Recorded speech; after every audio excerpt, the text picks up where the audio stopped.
काल परवा आमच्या ताडसोन्याच्या एका शेतकऱ्याचा फोन आला आणि सांगितलं आधार कार्डला पॅन कार्ड लिंक करायचं, पण कसं करायचं, काय करायचं, मला काहीच माहिती नाही. त्यावेळेस त्यांना मी सांगितलं मी आहे ना सोबत. मित्रांनो, आधार कार्डला पॅन कार्ड लिंक करणं म्हणजे नेमकं काय आहे, कुणासाठी गरजेचं आहे, नाही केलं तर तोटा काय होणार आणि नेमकं कुणी करायचं हे, या सगळ्या प्रश्नांची उत्तरं जर तुम्हाला पाहिजे असेल तर हा व्हिडिओ शेवटपर्यंत बघा. समजून घेऊ का करायचं हे. 2011, 12, 13 साली ज्यावेळेस आधार कार्डाची सुरुवात झाली, पण त्याआधी जर एखाद्याने पॅन कार्ड काढला असेल, इन्कम टॅक्स रिटर्न भरण्यासाठी, बँकेत खाते उघडण्यासाठी, कोणत्याही दैनंदिन व्यवहारासाठी जर तुम्ही आधी अकाउंट उघडलं असेल, अकाउंट उघडायसाठी तुम्ही जर पॅन कार्ड काढला असेल आणि त्यानंतर जर तुम्ही आधार कार्ड काढला असेल, तरच तुम्हाला आधार कार्डला पॅन कार्ड लिंक करणं आवश्यक आहे. समजलं आता? सगळ्यात महत्त्वाचा कन्सेप्ट समजून घ्या. आधार कार्डच्या आधी जर तुम्ही पॅन कार्ड काढला असेल दोस्त हो, तुम्हाला बोलतोय हो, नीट बघत जा व्हिडिओ जरा डोळे घालून, तर तुम्हाला आधार कार्ड पॅन कार्ड लिंक करावं लागेल. आता याचा खर्च किती आहे? 1,000 रुपये शासनाची पावती आहे आणि ती पावती ज्यावेळेस तुम्ही भरतात त्यानंतर तुमचं आधार कार्डला पॅन कार्ड लिंक होतं बरं का. आमच्या दुकानात होतोय ना. अधिक माहितीसाठी दुकानाला भेट द्या. दुकानाचा ॲड्रेस लिहून घ्या, समजून घ्या. सीताराम ग्राहक सेवा केंद्र आहे, बार्शी रोडला, हॉटेल जय महाराष्ट्राच्या बाजूला, सुशीलाताई मोराळे यांच्या हॉटेल घराच्या समोरासमोर दुकान आहे. आणि आमच्याकडं पॅन कार्डचे सगळे आजार दुरुस्त केले जातात. पॅन कार्ड नवीन काढायचं असेल, दुरुस्त करायचं असेल, पॅन कार्डचा फोटो बदलायचा आहे, सही बदलायची, ईमेल आय डी बदलायचा आहे, फोटो बदलून तुम्हाला अपडेट करून नवीन मागवायचं आहे. जर तुमच्याकडे पॅन कार्डचा नंबर जरी नसेल तरी पॅन कार्ड आम्ही तुम्हाला सापडून देऊ. बचत गटाचं पॅन कार्ड काढायचं आहे, बचत गटाच्या पॅन कार्डची दुरुस्ती करायची आहे दोस्त हो, हे सगळ्या केसेस आम्ही सॉल्व्ह करतो.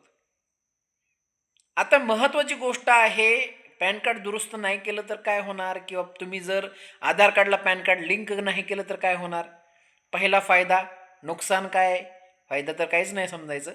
नुकसान हे आहे की तुम्ही आधार कार्डला पॅन कार्ड जर लिंक केलं नाही तर TDSच्या नावाखाली बँका तुमच्याकडनं 2,000, 3,000, 1,000 रुपये कट करणार.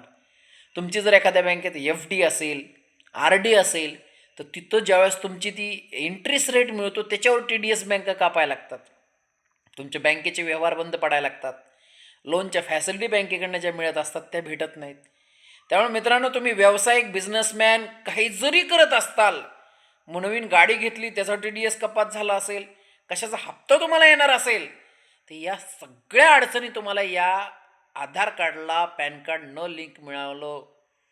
लिंक केल्यामुळं सगळा वांदा होतो. आणि हा वांदा दूर करायचा असेल तर चलन भरायचं. आणि तुम्हाला यामध्ये काही अडचणी येत असतील, समस्या येत असतील, दुकानाला भेट द्या की. तुमचं हक्काचं दुकान, ग्राहक सेवा केंद्र, बार्शी रोड, HDFC बँकेसमोर बीड येत आहे. त्यामुळे आधार कार्डला पॅन कार्ड लिंक करण्यासाठी फोन करा, मेसेज करा.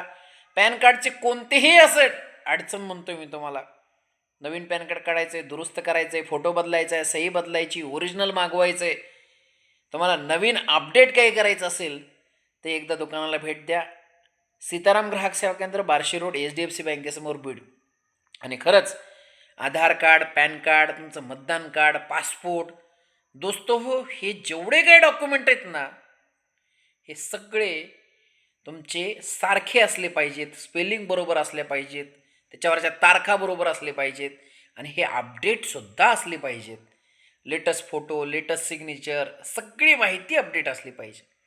तर मित्रांनो, अशाच काही अडचणी जर तुम्हाला असतील, काही समजत नसेल, काही प्रश्नांची उत्तरं पाहिजे असेल तर एकदा दुकानाला भेट द्या, फोन करा, मेसेज करा. व्हिडिओ आवडला असेल तर कमेंट करत जावा, लाईक करा, शेअर करा, सबस्क्राईब करा.